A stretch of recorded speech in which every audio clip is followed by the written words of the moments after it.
maji kutuokoa, tusiangamie kule motoni. Sasa leo tuko huru milele, twalisifu jina lake. Lakini sasa tuko huru, tuliacha mkombozi aliyeacha utukufu, ili tulokuwa mateka tuwekwe huru.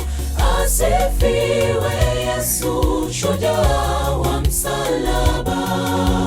Leo tu huru kwa jina lake Yesu, hatumo matekani tena, huru milele.